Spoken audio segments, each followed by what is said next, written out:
Students, आज हम class 10th math का सैंपल पेपर सेट थर्ड को समझेंगे अकॉर्डिंग टू ब्लूप्रिंट 2024। अगर आपने अभी तक वीडियो को लाइक और चैनल को सब्सक्राइब नहीं किया है तो प्लीज वीडियो को लाइक और चैनल को सब्सक्राइब कर लीजिए। तो चलिए स्टार्ट करते हैं। इसमें हमारा पहला प्रश्न है, सही विकल्प चुनकर लिखिए। पहला प्रश्न है, इसमें देखिए विकल्प आएंगे आपके ओटी एमसीक्यू। ये आपके 6 नंबर के आएंगे। एक एक अंक का एक रहेगा। एक अशून्य परिमेय संख्या एवं एक अपरिमेय संख्या का गुणनफल होगा। इसमें आपको 4 ऑप्शन मिलेंगे जिसमें से आपको एक ऑप्शन पर सही टिक करना है। ऐसे दूसरा है, द्विघात बहुपद x square plus b x plus c बराबर 0 के शून्यकों का योग होता है। तो इसके शून्यकों का जो भी योग होगा, ये 4 ऑप्शन आपके पास है। इनमें से जो भी राइट ऑप्शन होगा उस पर आपको टिक कर देना है। अगला क्वेश्चन है इसका थर्ड, समीकरण निकाय x प्लस 2y प्लस 5 बराबर 0 और माइनस 3x 6y प्लस 1 बराबर 0 का हल होगा। अद्वितीय हल, कोई हल नहीं, अनंत, अनेक हल या 2 हल। तो जो भी इसका हल होगा उस पे आपको सही टिक लगाना है। ऐसे ही 3 क्वेश्चन और भी है इसी में। यदि 1/2 इस तरह से आपको सभी को अच्छी तरह से पढ़कर और इनके जो भी ऑप्शंस हैं उन ऑप्शंस को ध्यान से समझकर आपको टिक करना है। अब हमारा आता है और इसके आंसर आप यहाँ देख सकते हैं। देखिए, फर्स्ट का ए हो जाएगा, सेकंड का सी, थर्ड का बी हो जाएगा, फोर्थ का ए हो जाएगा, फिफ्थ का बी एंड सिक्स का बी ऑप्शन। ये आपको आंसर यहाँ दे रखे तो आप यहाँ देख सकते हैं। प्रश्न नंबर 2 हमारा आता है, रिक्त स्थानों की पूर्ति कीजिए। ये भी आपके 6 नंबर के रहेंगे। एक एक नंबर का एक खाली स्थान है। एक द्विघात समीकरण x square plus b x plus c बराबर 0 में कोई मूल वास्तविक मूल नहीं होते। यदि ब्लैंक पूर्ण विराम दिया है तो इसमें जो भी सही है वो लिखना है। इसके भी आंसर आप यहाँ देख सकते हैं। इसमें क्या आ जाएगा, बी स्क्वायर कैसा है, छोटा है 4ac से। तो इन सभी को आपको बहुत अच्छे तरीके से पढ़ना है। पढ़कर समझकर आपको इसमें फिल इन द ब्लैंक्स करने हैं, खालिस्तान भरना है। अब हमारा आता है प्रश्न नंबर 3, सत्य असत्य बताइए। प्रत्येक परिमेय संख्या वास्तविक संख्या होती है। पहला है, ये सत्य है या असत्य, ये आपको लगाना है। समरूप त्रिभुजों के क्षेत्रफल सदैव बराबर होते हैं। ये आपको सही या गलत जैसा भी है वो आपको लगाना है इसमें। इसी तरह आपको सारे विकल्प जो भी है सारे सेंटेंसेस पढ़ लेना है अच्छी तरीके से और पढ़ने के बाद उसमें आपको सत्य असत्य अप्लाई कर देना है। इनके यहाँ पर आंसर नीचे दिए गए हैं। देखिए, पहला जो है सत्य है, दूसरा असत्य है, तीसरा असत्य है, चौथा सत्य है और पांचवा सत्य है और छठा जो है वो भी सत्य है। अब अगला प्रश्न हमारा आता है, सही जोड़ी मिलाइए। स्तंभ आ और स्तंभ बा, ये भी आपकी 6 नंबर की जोड़ियां रहेंगी। कॉस थीटा कॉस 0 डिग्री के सामने क्या दिया है, 1/√2। फिर सेकंड में दिया है साइन 0 डिग्री, इसके सामने दिया है √x² प्लस y²। जो भी सही है उसके सामने आपको सही जोड़ी को आपको लिख देना है। ठीक है, इसके उत्तर भी आप यहाँ नीचे देख सकते हैं। ये देखिए, पहले का ई से मिल जाएगा, सेकंड का सी से मिलेगा, थर्ड का ए से मिल जाएगा, फोर्थ का एफ से मिलेगा, फिफ्थ का डी से मिल जाएगा और सिक्स्थ का बी से मिल जाएगा। यहाँ पर आप इस कोटि को यहाँ पर सॉल्व कर सकते हैं। अगला प्रश्न अब हमारा आता है, एक शब्द या एक वाक्य में उत्तर लिखिए। प्रश्न नंबर 5 है। ये भी आपका एक एक नंबर का ही एक एक रहेगा। 6 नंबर के हैं ये पूरे। समीकरण ax² plus b x plus c बराबर 0 में ब्रैकेट में b² माइनस 4ac को क्या कहते हैं। तो इसको क्या कहते हैं वो आपको लिखना है। इसके भी आंसर आप यहाँ देख सकते हैं। जैसे फर्स्ट का है विविक्त कर, क्या कहते हैं, ये इसका विविक्त कर कहलाएगा। सेकेंड है 1/2, 1/3, 1/4, ब्लैंक समांतर श्रेणी है या नहीं। तो ये भी आप यहाँ देख सकते हैं। तो ये समांतर श्रेणी नहीं है। इसी तरह इन सारे के आंसर आपको यहाँ पर देखने को मिल जाएंगे। तो आप यहाँ से इसके आंसर्स को देख सकते हैं। अगला क्वेश्चन हमारा आता है प्रश्न नंबर 6, 2 क्रमागत। अब ये आपके अति लघु उत्तरीय के प्रश्न स्टार्ट हो गए। ओटी ऊपर खत्म हो चुकी है। 5 प्रश्न तक 2 क्रमागत धनात्मक पूर्णांकों का गुणनफल 2 से विभाज्य होता है। ये कथन सत्य है या असत्य, कारण बताइए या कारण दीजिए। ये आप कहाँ देख सकते हैं, 2 नंबर का प्रश्न है। प्रश्न क्रमांक 24 पर प्रश्न नंबर 2 में आप इसका सॉल्यूशन देख सकते हैं। इसके अथवा में आपको अगला क्वेश्चन मिलेगा, अभाज्य गुणनखंड या गुणन विधि द्वारा 96 और 404 का मतलब 96 और 404 का HCF हाईएस्ट कॉमन फैक्टर ज्ञात कीजिए, जिसे महत्तम समापवर्तक कहते हैं। फिर इनका एलसीएम ज्ञात कीजिए, मतलब लघुत्तम समापवर्तक भी याद करना है। ये प्रश्न क्रमांक 27 पर प्रश्न नंबर 6 में आप देख सकते हैं। प्रश्न नंबर 7 अब हमारा आता है, ये भी 2 अंक का रहेगा। अभाज्य गुणन विधि द्वारा पूर्णांकों 6,72 और 120 के एचसीएफ और एलसीएम ज्ञात कीजिए। ठीक है, तो प्रश्न क्रमांक 26 पर प्रश्न नंबर 4 का 4 आपको देखना है। ये आपका 2 नंबर का है, इसका आंसर आप प्रश्न क्रमांक 26 पर देख सकते हैं। इसके अलावा में आपको एक क्वेश्चन और मिलेगा, पूर्णांकों 6 और 20 के एचसीएफ और एलसीएम ज्ञात कीजिए, मतलब इसका महत्तम समापवर्तक भी निकालना है और लघुत्तम समापवर्तक भी निकालना है, तथा इसकी जांच कीजिए कि दो संख्याओं का गुणनफल एचसीएफ गुणा एलसीएम है, ये बताना है आपको। प्रश्न क्रमांक 25 पर प्रश्न नंबर 3 का चौथा देखना है। प्रश्न नंबर 8 अब हमारा आता है, देखिए, एक द्विघात बहुपद ज्ञात कीजिए जिसके शून्यकों के योग तथा गुणनफल क्रमशः 1,1 संख्या है। द्विघात बहुपद ज्ञात करना है जिसके शून्यकों का योग तथा गुणनफल कितना है, 1,1 है। प्रश्न क्रमांक 37 पर प्रश्न नंबर 1। अथवा में इसके प्रश्न मिलेगा आपको, एक द्विघात बहुपद ज्ञात कीजिए जिसके शून्यकों के योग तथा गुणनफल क्रमशः -3,2 संख्या है। ठीक है, तो ये भी प्रश्न क्रमांक 37 पर प्रश्न नंबर 1 आप देख सकते हैं इसका आंसर।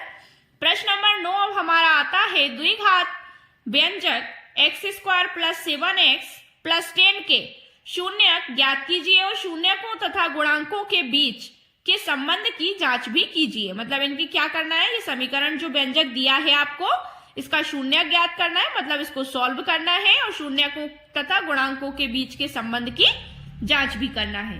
प्रश्न 32 पर प्रश्न नंबर 1 देख लेना।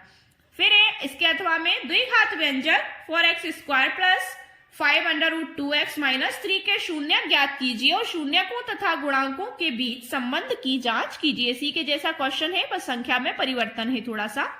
प्रश्न क्रमांक 32 पर आप प्रश्न नंबर 1 का कौन सा देख लेंगे, इसमें 13 वाला।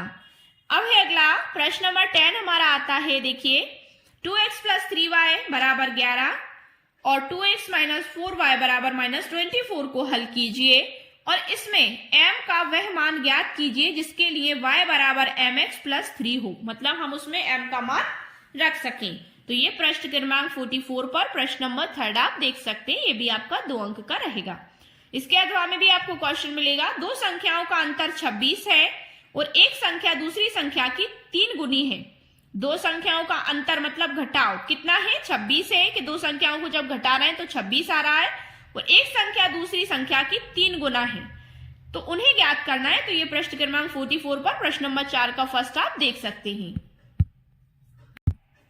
प्रश्न नंबर 11 हमारा आता है, ऐसी दो संख्याएं ज्ञात कीजिए जिनका योग 27 और गुणनफल 182 हो। ठीक है, ऐसी दो संख्याएं निकालना है हमें जिनका योग तो 27 आए और गुणनफल 182 आ जाए। इसके अथवा में भी क्वेश्चन मिलेगा आपको, देखिए, ये आप प्रश्न नंबर 59 पर 3 प्रश्न में देख सकते हैं। दो ऐसे क्रमागत विषम धन पूर्णांक ज्ञात कीजिए जिनके वर्गों का योग 290 हो। धनात्मक पूर्णांक मतलब ज्ञात करना है आपको, क्रमागत जिनके वर्गों का योग कितना हो, 290 हो। प्रश्न क्रमांक 59 पर प्रश्न नंबर 5 को देख लेना। ठीक है, अगला प्रश्न है प्रश्न नंबर 12, ये भी 2 नंबर का है आपके। एपी अनुपात 21, 18, 15, ब्लैंक है का कौन सा पद -81 है। तो ये आपको पूरे पद लिखकर उसमें देखना है कि कौन सा पद आपका 81 आ रहा है। इसके अथवा में क्वेश्चन है, 10 और 250 के बीच में, 10 और 250 के बीच में 4 के कितने गुणज हैं। गुणज निकालना है, गुणज हम सभी जानते हैं। इसको आप प्रश्न क्रमांक 68 पर प्रश्न नंबर 11 में देख लीजिएगा। प्रश्न नंबर 13 है आपका, यदि कोई रेखा एक त्रिभुज एबीसी की भुजाओं AB और AC को क्रमशः D और E पर प्रतिच्छेद करती है, मतलब काटती है, ठीक है ना, तथा BC के समांतर हो, मतलब ABC त्रिभुज में BC भुजा के समांतर हो वो रेखा, तो सिद्ध कीजिए कि AD बटे में AB बराबर AE बटे में AC, ये दोनों भुजाएं आपस में बराबर होंगी। तो ये प्रमेय टाइप की है, कथन है, इसको आपको सिद्ध करना है। ये भी आपका 2 नंबर का आएगा। प्रश्न क्रमांक 80 पर आप प्रश्न नंबर 2 में से देख सकते हैं। अब है इसके अथवा में आधारभूत समानुपातिकता प्रमेय का कथन लिखिए। आधारभूत समानुपातिकता वेरी इंपॉर्टेंट है ये। इस प्रमेय का आपको केवल कथन लिखना है। तो 79 पर आप प्रश्न नंबर 3 में इसका देख सकते हैं। प्रश्न नंबर 14 है, यदि बिंदु A 6,1, B 8,2, C 9,4 और D P,3 एक समांतर चतुर्भुज के शीर्ष इसी क्रम में हो तो P का मान ज्ञात कीजिए। इसमें आपको किसका मान ज्ञात करना है? P का, क्योंकि इन सभी में संख्याएं दी हुई हैं, यानी मान दिए हुए हैं, बस इसी में ये मान नहीं दिया गया है, तो आपको इसका मान ज्ञात करना है। ये प्रश्न क्रमांक 92 पर प्रश्न नंबर 6 में आप देख सकेंगे। इसके अथवा में क्वेश्चन है, y का वह मान ज्ञात कीजिए जिसके लिए बिंदु P ब्रैकेट में 2, -3 और Q ब्रैकेट बंद हो जाएगा और Q ब्रैकेट में 10, y के बीच की दूरी 10 मात्रक है। प्रश्न क्रमांक 91 पर प्रश्न नंबर 2 में आप इसे देख सकते हैं। प्रश्न नंबर 15 है अब आपका, यदि sin A बराबर 3/4 हो तो cos A और tan A का परिकलन कीजिए। sin का मान यदि sin A का मान 3/4 हो तो cos A और tan A का परिकलन करना है। इसके अथवा में क्वेश्चन आपको मिल जाएगा, एक समकोण त्रिभुज ABC में जिसका कोण B समकोण है, यदि tan A बराबर 1 तो सत्यापित कीजिए कि क्या लिखा है 2 sin A into cos A बराबर 1। ये आपको सत्यापित करना है, मतलब इसको आपको सिद्ध करना है। ये आप प्रश्न क्रमांक 98 पर प्रश्न नंबर 5 में देख सकेंगे। प्रश्न नंबर 16 है हमारा, दो खिलाड़ी संगीता और रेशमा टेनिस का एक मैच खेलती हैं। अब दो खिलाड़ी संगीता और कौन है? रेशमा टेनिस का एक मैच खेलती है। संगीता द्वारा मैच जीतने की प्रायिकता 0.62 है। रेशमा के जीतने की प्रायिकता क्या है? तो आप इसकी प्रायिकता इसमें से ज्ञात कर सकते हैं। अगला इसके अथवा में आपको प्रश्न मिलेगा, हरप्रीत दो भिन्न भिन्न सिक्कों को एक साथ उछालती है, इसकी क्या प्रायिकता है कि वे कम से कम एक चित्त प्राप्त करेगी? क्या प्रायिकता हो सकती है कि एक चित्त वो प्राप्त करेगी? प्रश्न नंबर 17 आपका आता है, देखिए दो पासे एक साथ फेंके जाते हैं, इस बात की प्रायिकता ज्ञात कीजिए कि दोनों पासों पर आने वाले अंक का अंतर 2 हो। मतलब दोनों पासे एक साथ फेंके जा रहे हैं, अब उनके ऊपर सबसे ऊपर जो अंक आ रहा है उसका अंतर मतलब उसका घटाव 2 होना चाहिए। ये प्रश्न क्रमांक 158 पर प्रश्न नंबर 20 में आप देख सकते हैं। इसके अथवा में प्रश्न आएगा आपका, आंग्ल भाषा यानी आंग्ल भाषा जिसे हम अंग्रेजी भाषा भी कहते हैं, आंग्ल भाषा की वर्णमाला से एक अक्षर या द्रच्छाया चुना जाता है। चुना गया अक्षर व्यंजन होने की प्रायिकता, व्यंजन मतलब कॉन्सोनेंट होने की प्रायिकता ज्ञात कीजिए। ठीक है, प्रश्न 159 पर आप प्रश्न 21 में से देख सकते हैं।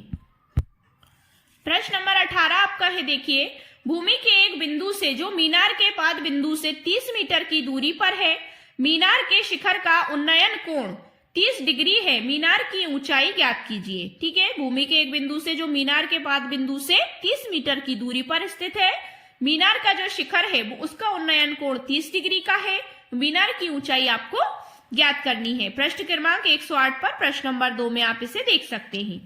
इसके अथवा में भूमि के एक बिंदु से एक 20 मीटर ऊंचे भवन के शिखर पर लगी एक संचार मीनार के तल और शिखर के उन्नयन कोण क्रमशः 45 डिग्री और 60 डिग्री है, तो मीनार की ऊंचाई ज्ञात करना है। तो इसमें आपको ऊंचाई ज्ञात करना है और इसमें भी आपको ऊंचाई ही ज्ञात करना है। प्रश्न क्रमांक 111 पर प्रश्न नंबर 3 में आप इसे देख सकेंगे। अगला क्वेश्चन आता है हमारा, एक बिंदु ए से जो एक वृत्त के केंद्र से 5 सेंटीमीटर की दूरी पर है, वृत्त पर खींची गई स्पर्श रेखा की लंबाई 4 सेंटीमीटर है, वृत्त की त्रिज्या ज्ञात करना है। सबसे पहले आप पॉइंट ये देखिए कि हमें ज्ञात क्या करना है और हमें दिया क्या है, उसके अनुसार हम सवाल में सूत्र लगाते हैं। तो इसमें आपको वृत्त की त्रिज्या ज्ञात करना है जिसे आर से हम संबोधित करते हैं। इसके अथवा में क्वेश्चन एक प्रमेय है, सिद्ध कीजिए कि किसी वृत्त के किसी व्यास के सिरों पर खींची गई स्पर्श रेखाएं समांतर होती हैं। एक वृत्त है, उसके किसी व्यास के सिरों पर जो रेखाएं खींची जाती हैं वो समांतर होती हैं, हमें सिद्ध करना है। प्रश्न नंबर 20 है, एक छतरी में 8 ताने हैं जो बराबर दूरी पर लगी हुई है। छतरी सभी जानते, छाता। छतरी को 45 सेंटीमीटर त्रिज्या वाला एक सपाट वृत्त मानते हुए इसकी 2 क्रमागत तानों के बीच का क्षेत्रफल ज्ञात कीजिए।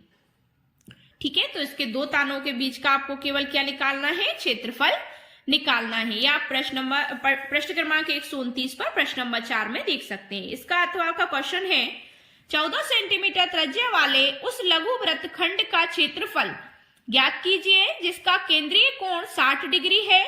संगत दीर्घ वृत्तखंड का क्षेत्रफल भी ज्ञात कीजिए। पाई बराबर 22/7 लीजिए, मतलब पाई का मान इसमें आपको कितना लेना है, 22/7 रखकर आपको इसका क्षेत्रफल निकालना है। इसका अगला क्वेश्चन है अब 21वां क्वेश्चन, निम्नरेखिक समीकरण युग्म को प्रतिस्थापन विधि से हल कीजिए। रिप्लेसमेंट मेथड, प्रतिस्पादन विधि जो है, प्रतिस्थापन विधि, उससे आपको इस समीकरण को हल करना है। x + 5 = 5, ठीक है। और फिर अगला है 2x - 3y = 4। प्रश्न क्रमांक 43 पर आप प्रश्न नंबर 2 में इसका थर्ड देख सकते हैं। ये आपका 4 नंबर का आएगा। इसके अथवा में क्वेश्चन है, देखें, निम्नरेखिक